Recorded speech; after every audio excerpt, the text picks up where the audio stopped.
You're wondering how to set achievable goals? I've invited my son here today. This is Adam, and we're going to talk about that.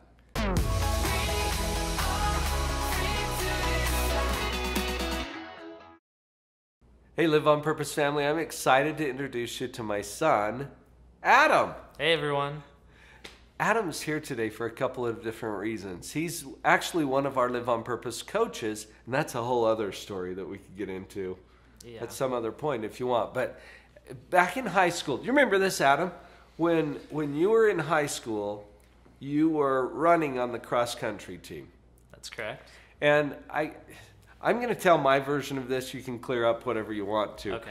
Adam started out in cross-country in high school the way I ran cross-country in high school. I was always on the JV squad. I always came in the triple digits somewhere because there's hundreds of kids running these races, right? And I would come in, 150th. There were a few people behind me, but most people finished in front of me. I really was not that good of a runner back in high school. And you started out that way. And I still remember this race, Adam, where you were running, on the JV squad, and I think it was down at the university near our home. And on this course, I saw you as you were coming around one of the turns, and I said, "You can do it, Adam," and you waved at me and you were smiling and you didn't seem to be in any pain or anything like that. Well, when you finished the race, 140th or whatever it was, I noticed that there was still some gas in the tank. Right. Do you remember this? Yeah. And I think I commented to you about that. Now, dads can sometimes get away with, pushing their kids a little bit harder. But then I saw a change happen. And I would just love to have you share with our viewers today what was going on in your mind back then. Well, as I remember, and I guess this was a while ago, but several things were going on in my mind, and I think it kind of hit me that, like what you said, I had gas left in the tank still. Yeah, you did. And one of the reasons why is I think it was maybe a combination of factors, but I kind of had a lucky day that day, and I ran a pretty fast race. And I ended up beating a senior that I'd never beat before. I was a sophomore at the time, so this was like really cool for me. And you took down one of the seniors. Yeah, and he commented on it, and he was kind of like mad that I beat him, and I shouldn't have any business doing that as a sophomore. So that kind of gave me a little bit of a boost, and then I just realized that I had a lot more potential than I thought I had. Yeah, you know what? As you're saying that, I think we all do. I think you've got some potential that you don't realize that you have. There's still some gas in the tank. And this became apparent to you when you beat the senior. Right. And it flipped a switch in your brain or something. Yeah. What happened? Well, I kind of just had, I guess, sort of an epiphany or a moment of just inspiration. And I realized that, I could maybe relate or be in sort of the same group as this senior. And it gave me a big interest in doing that. And kind of to give some background to the story and where we're going in with this is that I had been running with a lot of similar aged friends at that time. The other freshmen and sophomores. Freshmen and sophomores. And makes sense. And we were those guys that were coming in at 100 to 200th place every race. We were pretty slow. So, and I think I realized that I wanted to kind of start getting more. I was becoming less shy on the team, and I wanted to get more out of my workouts and more out of my performance. And we were really not that motivated as a friend group. We would sometimes slack off and cut our workout short. And I just realized I was like, I need to just start spending time with these varsity kids and work harder. And there was a mental gap for me and kind of like a bridge I needed to get over because I was not fast enough or in shape enough to run with the varsity kids.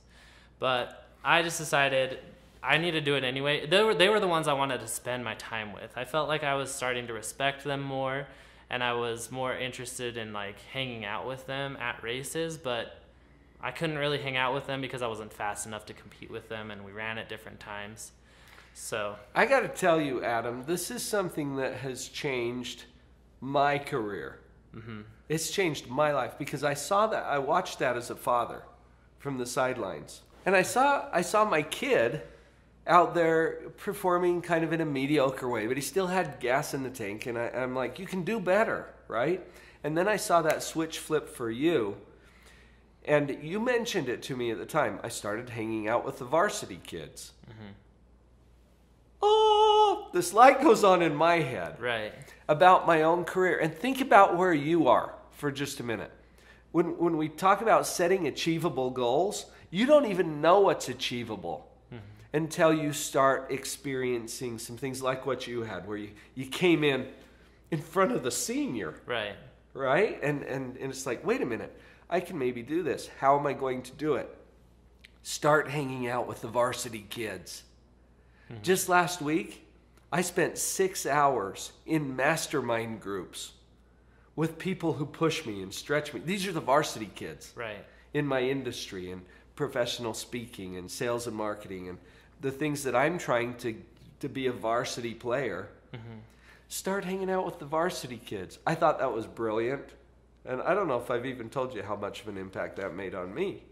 Right. But it was really cool. And then Adam won't even tell you this himself, but he went on to become a very elite runner, especially in those last 2 years of high school. Mm-hmm. And instead of finishing 140th, you're finishing second. And right. You're beating everybody, right? Mm-hmm. And then later on, you held the record for the Temp Trails Half Marathon. Right.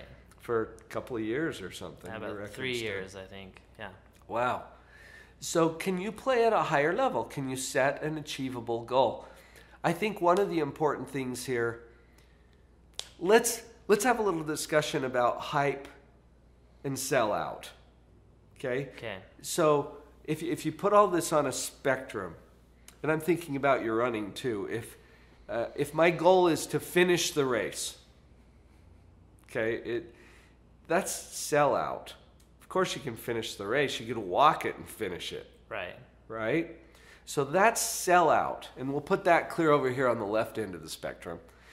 Well, hype is over here at the other end. And hype might be, I am going to win the Olympics this year.